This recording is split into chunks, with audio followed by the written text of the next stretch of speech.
ओम साई राम। बाबा की वाणी में आपका स्वागत है। सभी भक्तों का अध्याय 24 को ध्यान पूर्वक सुनने के लिए धन्यवाद।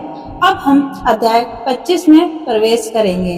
अध्याय 25 में हम दामू अन्ना का साथ अहमदनगर के रुई और अनाज के सौदे और आम्र लीला प्रार्थना के बारे में पढ़ेंगे। आरंभ। जो बिना किसी कारण सब पर दया करते हैं, जो सभी जीवों को जीवन और सहारा देने वाले हैं, जो स्वयं भगवान के पूरे स्वरूप में प्रकट हुए हैं, ऐसे दयालु और महान योगी राज श्री साईं बाबा के चरणों में हम साष्टांग प्रणाम करते हैं। और अब ये अध्याय शुरू करते हैं। वे संतों में श्रेष्ठ हैं, सभी शुभ कामों की शुरुआत का कारण हैं, हमारे आत्मा के सच्चे साथी और भक्तों के सहारा हैं। हम उन साईनाथ को प्रणाम करते हैं जिन्होंने अपने जीवन का अंतिम लक्ष्य यानी परम शांति प्राप्त कर ली है। श्री साईं बाबा प्रेम के स्वरूप हैं, जिन्हें शब्दों में पूरी तरह बताया नहीं जा सकता। हमें सिर्फ उनके चरणों में सच्ची और अटूट भक्ति रखनी चाहिए। जब किसी भक्त का विश्वास पक्का हो जाता है और भक्ति सच्ची होती है, तब उसके मन के सभी काम अपने आप पूरे हो जाते हैं। जब हेमंत पंत को साईं बाबा के जीवन और लीलाओं को लिखने की तीव्र इच्छा हुई, तो बाबा ने तुरंत ही उन्हें ये कार्य करने की प्रेरणा और शक्ति दे दी। जब बाबा ने उन्हें कहा कि तुम अपने नोट्स और यादें लिखो, तब हेमंत पंत में अपने आप नई ऊर्जा, बुद्धि और क्षमता आ गई। हेमंत पंत कहते हैं, मैं इस काम के योग्य नहीं था, लेकिन श्री साईं बाबा के आशीर्वाद से मैं इस कठिन कार्य को पूरा कर सका। इसका परिणाम है ये ग्रंथ श्री साईं सच्चरित, जो एक निर्मल नदी या चंद्रकांत मणि, ऐसा पत्थर जिससे ठंडक और शांति मिलती है, की तरह है। इससे साईं की लीलाओं का अमृत लगातार बढ़ता रहता है, ताकि सभी भक्त उसे पढ़कर आनंद और शांति पा सकें। जब कोई भक्त पूरे दिल से श्री साईं बाबा की भक्ति करता है, तो बाबा उसके सभी दुख, परेशानियां और दुर्भाग्य दूर कर देते हैं और स्वयं उसकी रक्षा करते हैं।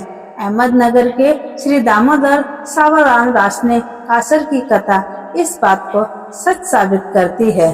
दामू अन्ना की दो कथाएं। पाठकों को याद होगा कि दामू अन्ना का जिक्र छठे अध्याय में रामनवमी उत्सव के समय हुआ था। वे करीब सन 1895 में पहली बार शिरडी आए थे। उसी समय शिरडी में रामनवमी का उत्सव शुरू हुआ था।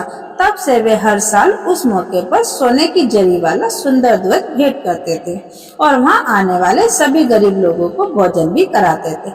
दामू अन्ना का रुई का सौदा। एक बार बम्बई से उनके एक मित्र ने उन्हें लिखा कि वे दोनों मिलकर रुई का व्यापार करें। उसने कहा कि इस सौदे में लगभग 2 लाख रुपए का फायदा होगा। दामू अन्ना ने बाद में बताया कि यह सौदा बम्बई के एक दलाल ने सुझाया था, लेकिन वे खुद बीच में ही पीछे हट गए और पूरा काम दामू अन्ना के ऊपर छोड़ दिया था। दलाल ने लिखा था, ये व्यापार बहुत अच्छा है, इसमें कोई नुकसान नहीं होगा, ये सुनहरा मौका है, इसे खोना नहीं चाहिए। दामू अन्ना के मन में कई तरह के विचार आने लगे। वे समझ नहीं पा रहे थे कि क्या करें, सौदा करें या नहीं। चूंकि वे बाबा के भक्त थे, इसीलिए उन्होंने सारा मामला एक पत्र में लिखकर सामा को भेज दिया, ताकि बाबा से सलाह ली जा सके। दूसरे ही दिन वे पत्र सामा को मिल गया। दोपहर में सामा मस्जिद गए और वे पत्र साईं बाबा को दिखाया। बाबा ने पूछा, सामा, इस पत्र में क्या लिखा है? ये आदमी क्या सोच रहा है? लगता है ये तो आसमान छूना चाहता है। उसे जो भगवान ने दिया है उसी में उसे खुश रहना चाहिए।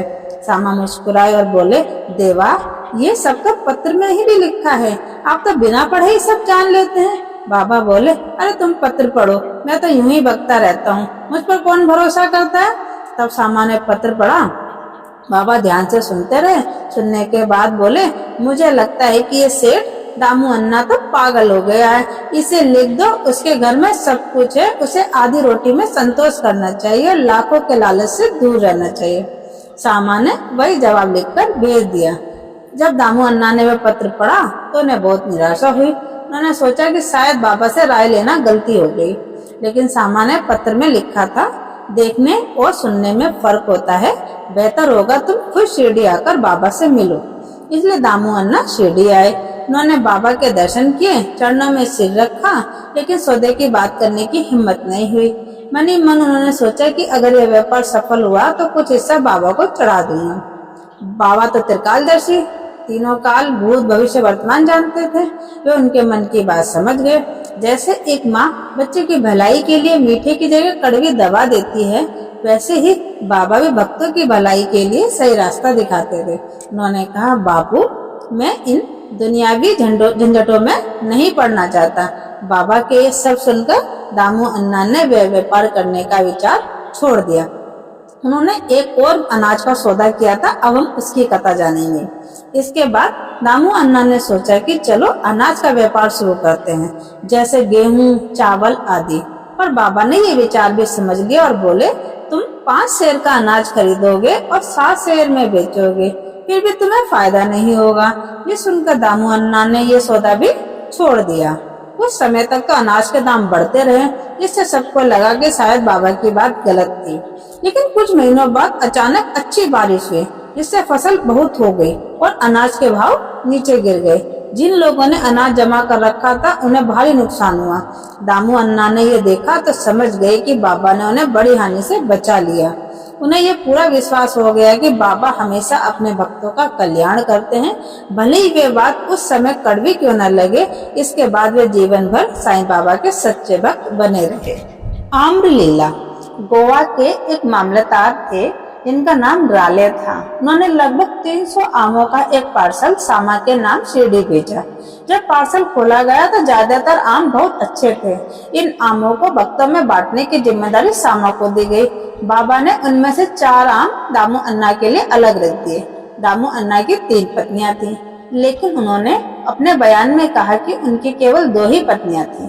वे संतानहीन, बिना बच्चे के थे। उन्होंने इस बारे में कई ज्योतिषियों से सलाह ली और खुद भी थोड़ा ज्योतिष विद्या सीखी।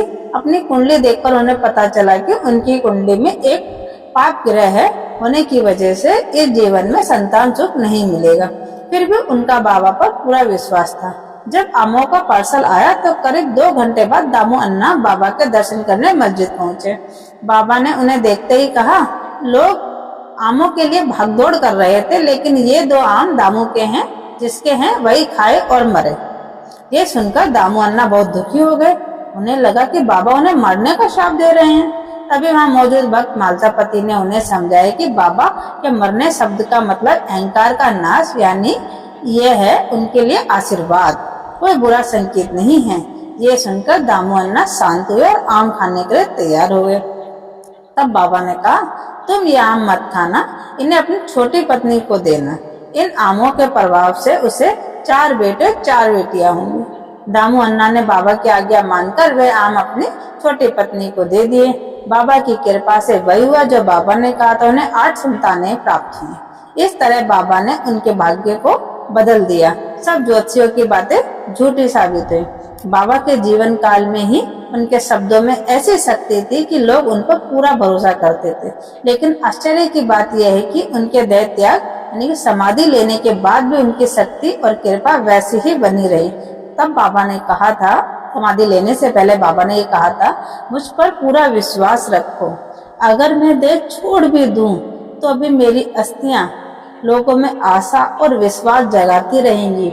मेरी समाधि भी बोलेगी, चलेगी, काम करेगी और सच्चे भक्तों को आशा और सहायता देगी। कभी ये मत सोचना कि मैं तुम्हें छोड़ गया हूँ। अगर तुम मुझे याद रखोगे और मुझ पर भरोसा रखोगे तो मैं तुम्हें हर तरह से लाभ पहुँचाता रहूँगा। प्रार्थना। ये प्रार्थना हेमंत पंत द्वारा अध्याय के अंत में की गई है। इससे वे साईं बाबा से विनम्र और सच्चे मन से प्रार्थना करते हैं। वे कहते हैं, हे साईं सदगुरु, हमारी आपसे यही प्रार्थना है कि हमें आपके चरणों की याद कभी न भूले। आपकी पवित्र छवि हमेशा हमारी आंखों के सामने बनी रहे। हम इस जन्म मरण के चक्र में बहुत दुखी हैं। कृपा करके हमें इस चक्र से मुक्ति दो। हमारी इंद्रियां जो बार बार भारी विषय में उलझ जाती हैं, उन्हें संभालो और अंदर की ओर मोड़ दो, ताकि हम आत्मा को देख सकें। जब तक मन चंचल है और इंद्रियां काबू में नहीं हैं, तब तक आत्म साक्षात्कार संभव नहीं है। हे साईं, हमारे रिश्तेदार, मित्र या बच्चे अंत में कोई काम नहीं आएंगे।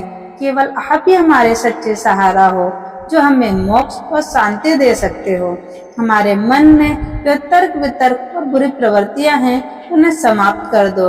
हमारी जीभ को हमेशा तुम्हारे नाम का स्वाद मिलता रहे।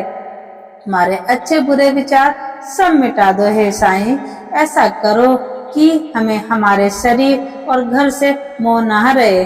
हमारा अहंकार पूरी तरह मिट जाए और मन में सिर्फ तुम्हारा ही नाम बस जाए। हमारे मन की बेचैनी को दूर करके उसे स्थिर और शांत बना दो। यदि आप हमारा हाथ थाम लोगे तो अज्ञान रूपी अंधकार मिट जाएगा और हम आपके ज्ञान प्रकाश में आनंद पूर्वक जी सकेंगे। हमें जो ये सौभाग्य मिला है कि हम आपकी लीलाओं का रस ले पा रहे हैं, ये सब आपकी कृपा और हमारे पिछले जन्म के अच्छे कर्मों का परिणाम है। बाबा का भक्त दामू अन्ना ने बाबा से 2 प्रश्न पूछे थे, तो हम जानते हैं वो कौन कौन से थे। बाबा ने उनका क्या जवाब दिया। पहला प्रश्न था, जो इतने लोग शिरडी में दर्शन के लिए आते हैं, क्या सबको लाभ मिलता है? तब बाबा ने कहा, देखो, आम के पेड़ पर बहुत बोर आते हैं, पर क्या सब आम बनते हैं? कुछ झड़ जाते हैं, कुछ आंधी से गिर जाते हैं, कुछ ही फल बन पाते हैं। वैसे ही जो लोग आते हैं, उनमें से कुछ ही सच्चा लाभ पाते हैं। फिर वो दूसरा प्रश्न पूछते हैं, अगर बाबा ने शरीर छोड़ दिया तो क्या मैं अकेला रह जाऊंगा? बाबा ने उत्तर दिया, जब और जहां भी तुम मेरा स्मरण करोगे, मैं तुम्हारे साथ रहूंगा। दामू अन्ना कहते हैं कि बाबा ने ये वचन अपने जीवन काल में भी निभाया, उनके देहांत के बाद भी निभा रहे हैं। वे बताते हैं सन 1910 से 11 के आसपास उनके जीवन में कई दुखद घटनाएं हुई।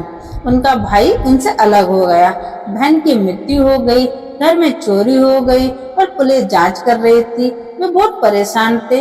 तब वे बाबा के पास गए। बाबा ने उन्हें अपने मीठे शब्दों से सांत्वना दी। अप्पा कुलकर्णी के घर पूरन पोली खिलाई और उनके माथे पर चंदन लगाया। जब घर में चोरी हुई थी तो उनके एक 30 वर्षीय मित्र ने गहनों का संदूक चुरा लिया था। वे बहुत रोए और बाबा के चित्र के सामने प्रार्थना की। अगले ही दिन वे मित्र संदूक खुद लेकर आया और क्षमा मांगते हुए सब गहने लौटा दिए। अंत में प्रार्थना के शब्द हैं, श्री सद्गुरु साईनाथ को समर्पित, आपका जीवन शुभ हो। ओम साईं राम।